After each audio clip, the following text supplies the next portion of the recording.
Hai teman-teman sekalian, Bismillahirrahmanirrahim. Assalamualaikum warahmatullahi wabarakatuh. Terima kasih sudah klik video ini dan terima kasih juga sudah mampir ke channel ini. Kenalin aku Arum, dan sebelum kita lanjut ke videonya, jangan lupa untuk meninggalkan like, komen, dan subscribe, karena dukungan dari kalian akan sangat berarti dalam proses pembuatan video. Nah, di video kali ini aku mau membicarakan tentang kerisauan aku ketika mulai di rumah aja nih. Akhir-akhir ini kita sebagai mahasiswa mungkin disibukkan dengan aktivitas serta rutinitas yang harus dikerjakan dari rumah. Hal ini membuat kita menjadi banyak pikiran. Namun ketika aku menganalisis lagi, ternyata banyaknya pikiran disebabkan bukan hanya karena banyaknya aktivitas. Kalian percaya nggak sih kalau banyaknya barang bisa menambah beban di pikiran kita? Tanpa disadari, banyaknya barang di sekitar kita bukan hanya menguras ruang yang berada di rumah, namun juga menguras energi, waktu, dan pikiran kita. Kalian percaya nggak sih kalau semakin sedikit barang, katanya hidup kita akan semakin bahagia? Ya, itu menurut buku yang saya baca. Buku Seni Hidup Minimalis, karya Francine Jay. Buku ini membahas tentang gaya hidup yang terkenal di Jepang, gaya hidup minimalis. Simpelnya sih, gaya hidup ini dapat dipahami sebagai upaya untuk menyingkirkan barang-barang berlebihan dan hidup bukan berdasarkan harta duniawi, namun berdasarkan pengalaman. Ya, jadi buat kalian yang udah ada di fase jenuh terhadap banyaknya barang-barang di sekitar, buku ini sangatlah cocok. Mungkin kalian yang memiliki kerisauan yang sama dengan aku, udah kesel banget nih sama banyaknya barang-barang. Karena apa? Aku mau nyeritain pengalaman aku dulu waktu pindah ketika asrama di rolling kan. Jadi aku harus pindah kamar. Artinya aku harus membawa seluruh barang-barang di kamar yang lama ke kamar yang baru. Seluruh barang-barang ini tanpa terkecuali. Saat itu aku sadar bahwa selama ini aku menyimpan begitu banyak sampah. Sampah di sini bukan berarti aku menyimpan kayak kemasan makanan atau aku menyimpan sampah di tong sampah, bukan.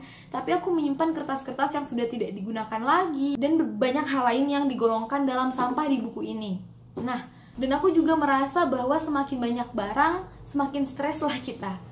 Iya, karena mulai dari memikirkan untuk membeli barang, kemudian lanjut mengumpulkan uang untuk membelinya, memikirkan bagaimana untuk mempertahankan barang itu dengan baik, merawatnya, bahkan harus diperbaiki. Semua itu menguras energi, waktu, dan pikiran kita. Untuk itulah buku ini sangat cocok sih teman-teman buat kita yang memiliki kerisauan yang sama. Nah, buat kalian yang mungkin belum merasa risau, kalian tetap bisa lanjut nonton video ini karena bisa saja pola pikir kalian menjadi berubah. Apalagi jika kalian membaca langsung buku ini. Karena di buku ini terbagi menjadi 4 bagian.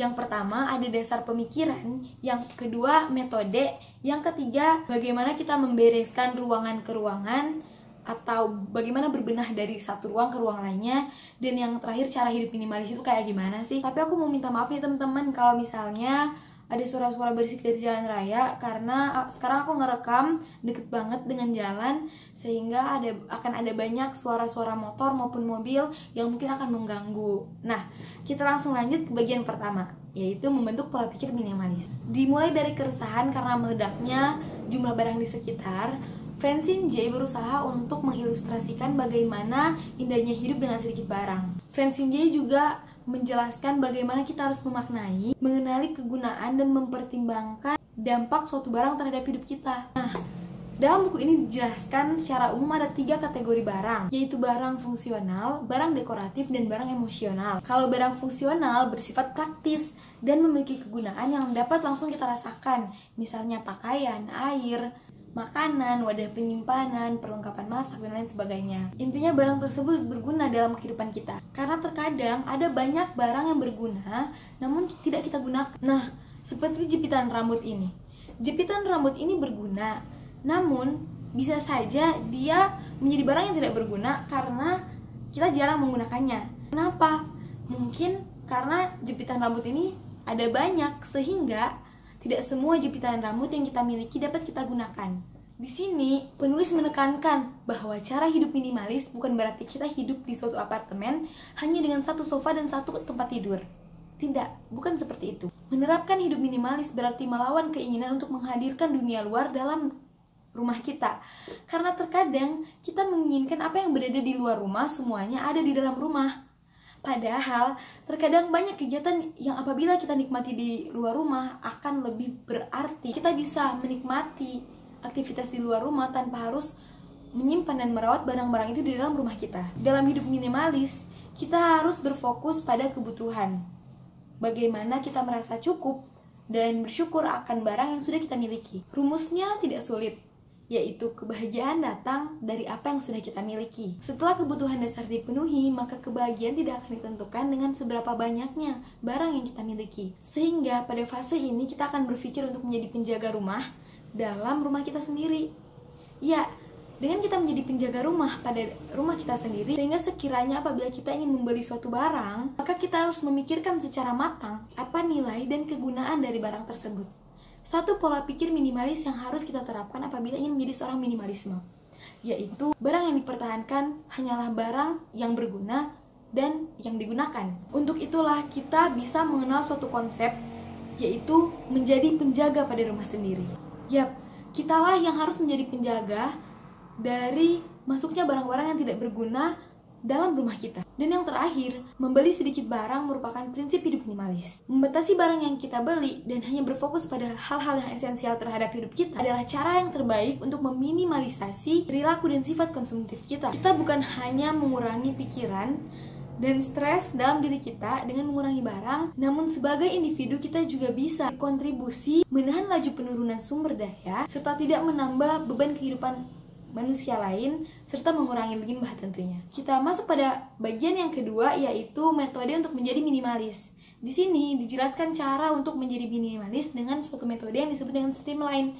Saya rangkum bahwa metode streamline ini, pertama, mulai aja dulu. Karena suatu hal yang paling sulit dalam mengerjakan suatu pekerjaan adalah memulainya.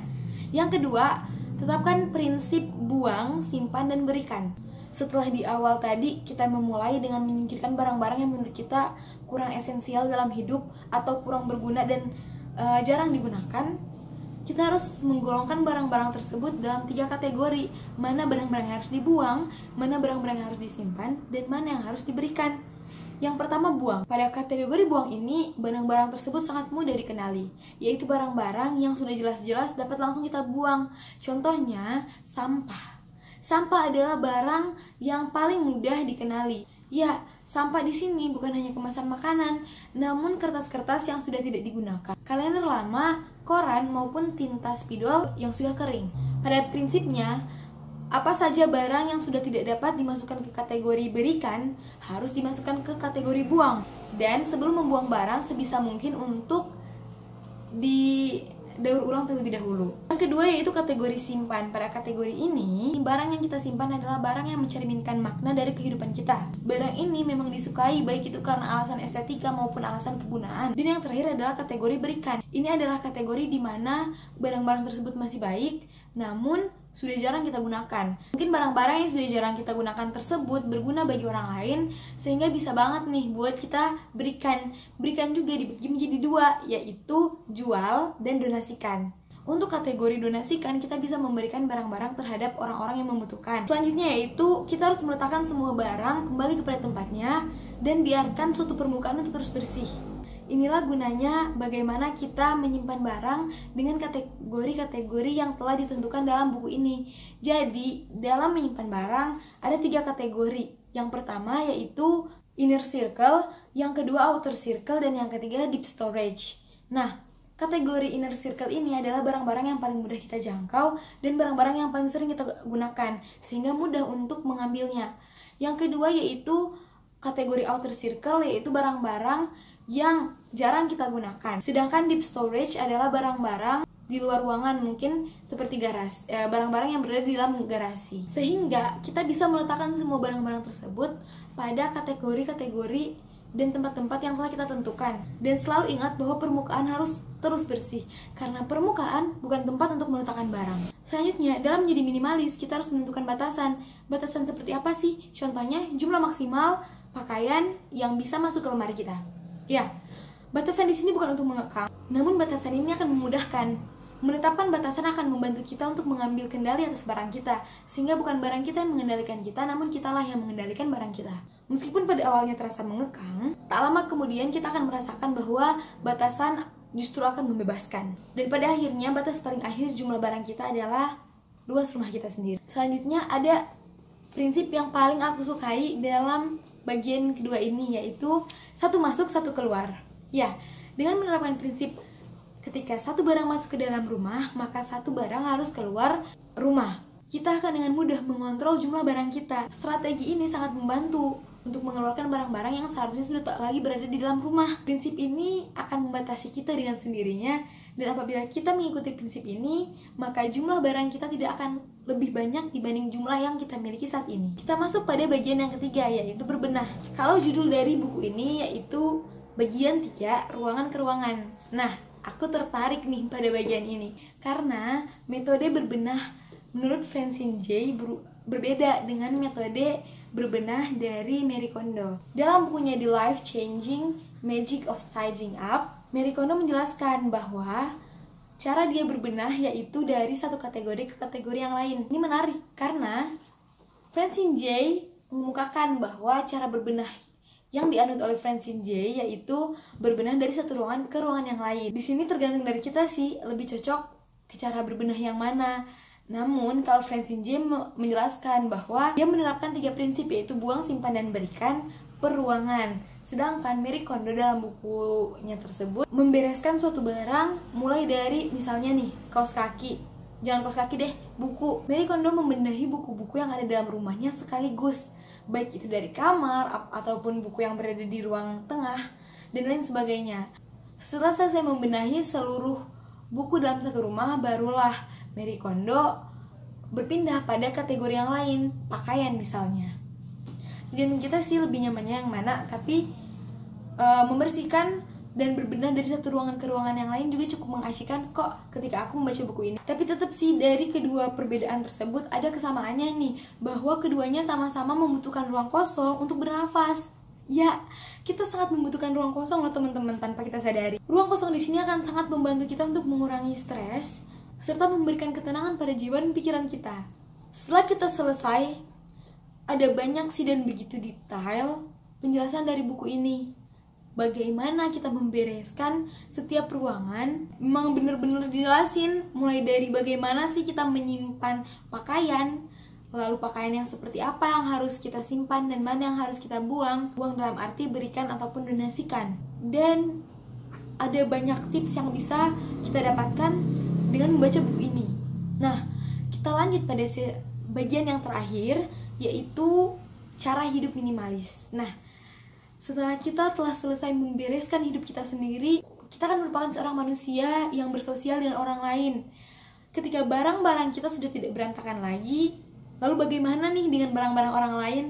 Di buku ini juga dijelasin bagaimana kita mengajak keluarga kita untuk menjadi seorang minimalis. Mulai dari menjelaskan bagaimana enaknya, bagaimana manfaat dari hidup minimalis, bagaimana manfaatnya bagi generasi mendatang, dan apa manfaat dengan menjadi seorang minimalis terhadap bumi. Kita bisa terlepas dari siklus bekerja dan mengonsumsi. Kita bekerja untuk mengonsumsi. Dengan menjadi seorang minimalis, kita akan mengurangi pembelian suatu barang karena kita hanya membeli barang-barang yang sangat kita butuhkan dan akan sering kita gunakan, sehingga kita akan terhindar dari dukungan untuk mengeksploitasi bumi. Dengan menjadi minimalis juga kita akan membiasakan diri dengan 3R, yaitu reduce, reuse, dan recycle. Nah, kesimpulan yang dapat aku ambil dari buku ini yaitu mungkin dengan menjadi seorang minimalis kita seperti harus melawan arus. Ternyata, cara hidup ini dapat memerdekakan diri kita karena setiap barang yang tidak diperlukan dapat dihapuskan dan dapat mengurangi beban pada pundak. Kemerdekaan itulah yang akan membawa kita untuk menemukan inti diri kita. Saat menjadi minimalis, kita mengupas semua lapisan untuk menemukan jati diri kita kembali. Karena, jika hidup kita terasa penuh, maka kita tidak akan pernah menemukan kesempatan serta pengalaman yang baru untuk menggali diri kita. Dengan menjadi minimalis, kita bukan hanya menyingkirkan barang kita, namun menyingkirkan beban di pundak kita. Dengan menjadi minimalis pula, akan memberikan diri kita kapasitas yang tak terhingga untuk hidup dengan cinta, asa, mimpi, dan kebahagiaan yang berlipat-lipat. Sekian dari saya, Ade Sitianingrum Sutrisno dari Prodi Ilmu Pendidikan Agama Islam, Fakultas Pendidikan Ilmu Pengetahuan Sosial, Universitas Pendidikan Indonesia. Video ini dibuat untuk memenuhi salah satu tugas dari mata kuliah Basic Life Skill yang diampu oleh Bapak Dr. Andes Toto Suryana Magister Pendidikan dan Bapak Saiful Anwar, Magister Agama. Semoga video ini dapat bermanfaat. Mohon maaf apabila ada kesalahan, karena ketika saya merekam video ini sebenarnya saya sedang dalam keadaan sakit. Untuk itulah, untuk teman-teman, jaga kesehatannya. Semoga teman-teman senantiasa dilindungi oleh Allah Subhanahu wa taala, dan semoga setiap urusan kita dilancarkan oleh Allah Subhanahu wa taala. Sekian dari saya, wabillahi taufiq wal hidayah. Wassalamualaikum warahmatullahi wabarakatuh.